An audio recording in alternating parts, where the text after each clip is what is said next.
Hey there, YouTube family. Welcome back to Winning in the Workplace. I am Dr. K, and today we're diving into our first client submitted question. So, today I want to talk a little bit about student teachers, and this might also be for new teachers. So, I have my notes off to the side, so you're going to see me looking around. I apologize in advance. So, I received this message from a student teacher. Her name is Vanessa, and I think her concerns will resonate with a lot of you. I have worked with student teachers, I've heard her issue many times. So, I'm going to summarize it, I'm not going to read it. So, here's the situation.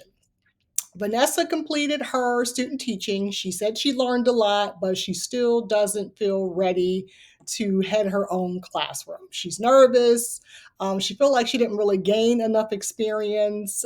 She felt like her mentor teacher didn't really give her a lot of things to do, but she's trying to figure out, what she should do next. So her question was, what guidance can I give her to help her feel more settled and ready for the classroom? So first I want to say loud and clear, this feeling is universal among student teachers. It is normal. So student teaching doesn't mean you have to be perfect once the student teaching experience is over. You rarely feel prepared going into your first year of teaching. So here's what I told Vanessa.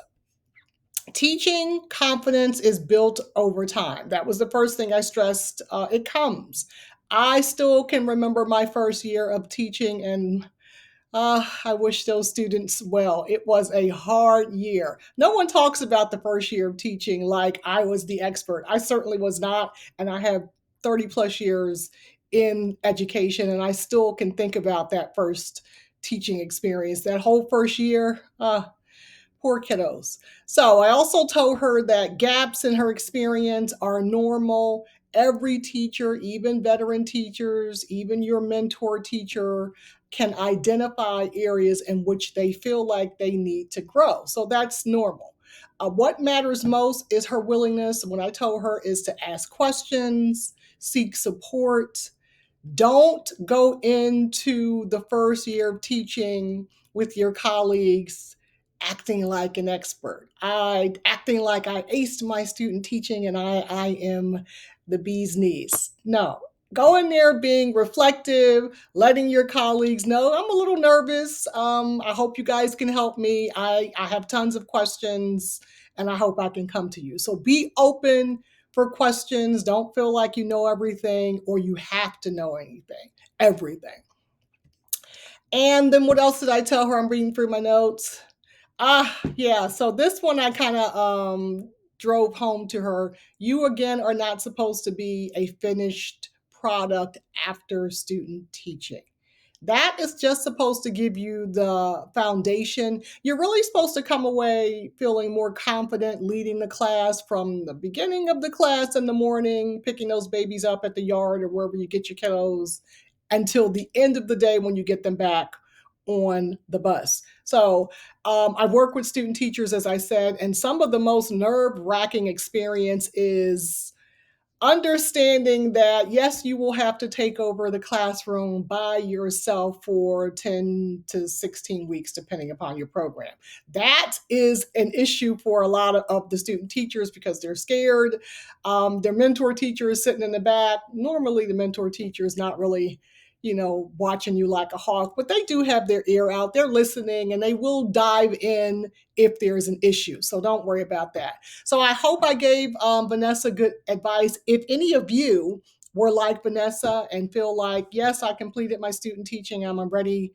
They say I'm ready to start my own class or to assume my own teaching post. Don't feel like you are different. You are the same as everybody else. Everybody feels nervous. Okay.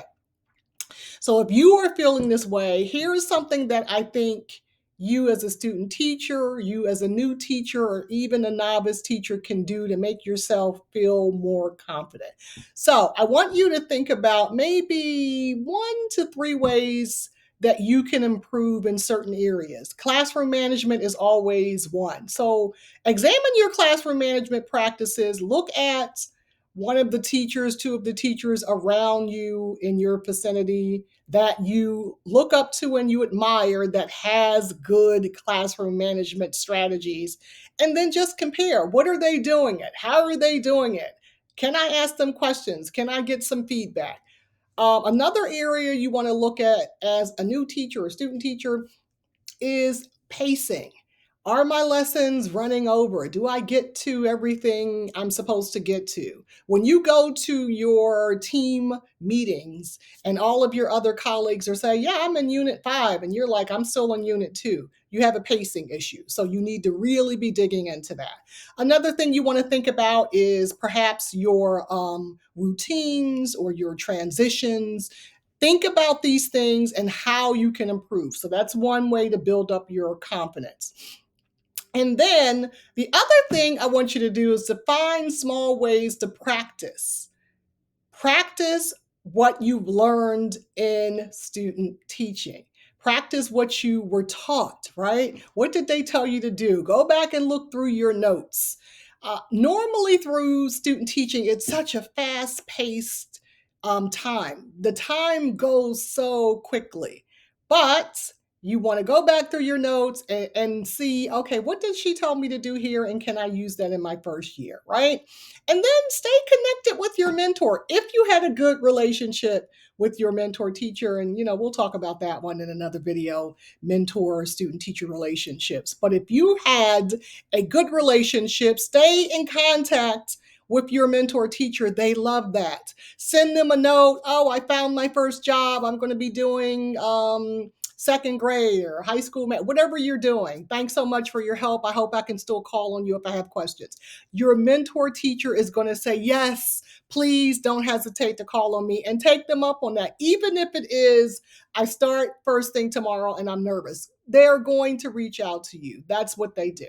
All right, guys, I'm going to close out. I want these videos to be pretty fast. So if you're a student teacher and you have more questions and want deeper support, I have created a few resources designed specifically for student teachers. So you can check out my Etsy store, and I'll put the link of all of this that I'm talking about in the description. In my Etsy store, I have some student teacher templates, how to get started, reflection tools, things to help you stay organized, particularly if you're starting student teaching.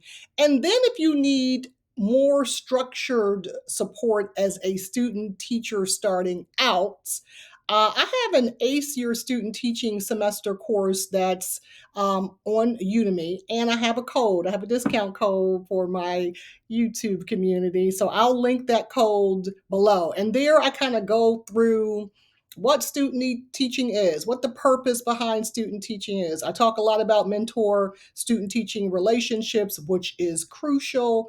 And then I talk about getting you through the student teaching semester without pulling your hair out. All right, guys, so that's it. That was our first question from one of my clients. I like Vanessa, and she's doing well now. So, yeah, she's still nervous, but she's doing well. So, thank you for submitting that question. That was an older question, but one that always stands out for me for student teaching. If you have questions, remember the questions can be submitted via the comments. I have a QR code on my banner that you can click and submit your questions as a student teacher, new teacher, novice teacher, aspiring principal. Submit any of those questions. And you can also use that Google form.